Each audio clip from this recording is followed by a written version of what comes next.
Kisah Togog Dewa Malang yang nasibnya tidak sebaik saudaranya.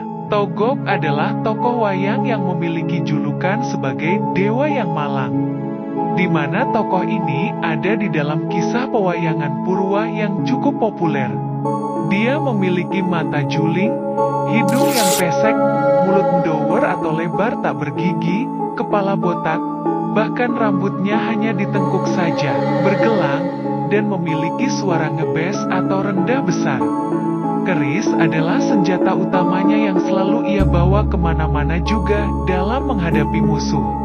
Walaupun di pewayangan, hampir tak pernah melihat Togog berkelahi. Togog merupakan tokoh pewayangan yang memiliki takdir untuk menemani majikannya yang memiliki hati sombong, keras kepala, otoriter, hiporkit, dan anti-demokrasi. Karena suaranya yang rendah dan ngebes, hampir kata-kata bijaknya tak didengar dan diindahkan oleh majikannya. Itu sebabnya Togog pun ikut kecipratan watak jahat dari majikannya. Disinilah kenapa Togog memiliki julukan sebagai Dewa yang Malang. Karena ia tak semujur saudaranya, Semar. Walaupun keduanya sama-sama cucu Sang Hyang Wenang. Saat zaman kadewatan, Alkisah Sang Hyang Wenang telah mengadakan sayembara untuk menjadi penguasa kahyangan. Sayembara ini pun diikuti ketiga cucunya, yaitu Batara Antaga atau Togog, Batara Ismaya atau Semar, dan Batara Manikmaya atau Batara Guru.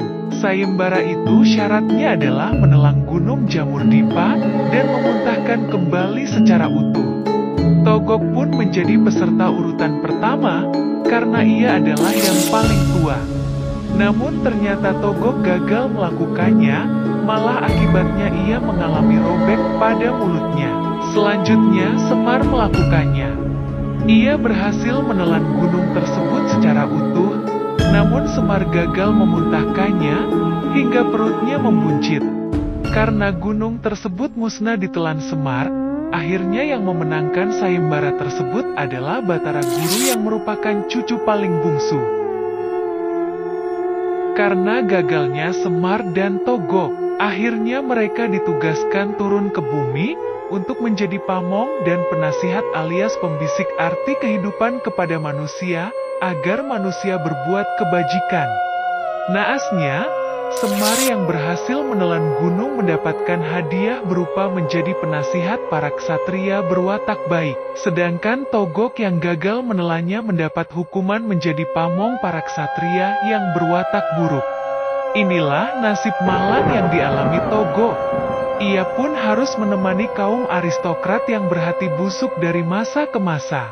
Namun kehadiran Togog dalam pewayangan ini hanya sebagai pelengkap penderita saja. Di dalam pementasan wayang, ia selalu gagal membisikkan kebaikan ke orang-orang yang diikutinya. Angkara murka pun terus mengalis, watak budi terapung. Togog pun dianggap gagal sebagai dewa. Togog memiliki kemampuan mengingat yang sangat kuat. Apalagi ia sudah mengarungi berbagai tempat.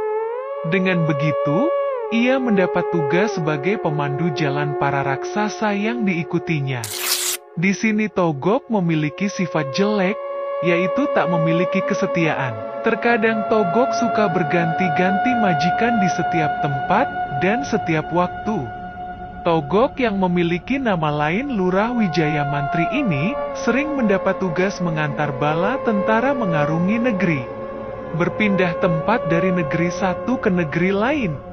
Pada setiap lakon pewayangan, Togog ditakdirkan untuk mendampingi majikan berhati congkak, keras kepala, mau menang sendiri, hipokrit, otoriter, dan anti-demokrasi. Suara-suara bijak dan pesan moral nyaris tak pernah didengar, sehingga dia ikut tercitrakan sebagai tokoh berwatak jahat. Tugas Togog jelas lebih berat daripada Semar. Semar bertugas untuk memomong para kesatria yang pada dasarnya sudah bersifat baik, sedangkan Togog bertugas untuk memberi nasihat, peringatan, dan menyadarkan para kesatria yang berwatak buruk. Tugas Togog sebenarnya adalah mencegah perilaku, tindakan, dan aksi kejahatan. Togog dalam posisi sebagai pengasuh, batur, dan tidak menjadi kehilangan jati dirinya.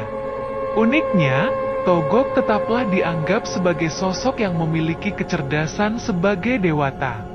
Meski berada dalam lingkungan tokoh jahat, Togok dianggap tidak lebur dalam perilaku jahat. Togok juga dianggap tidak lebur dalam opini umum.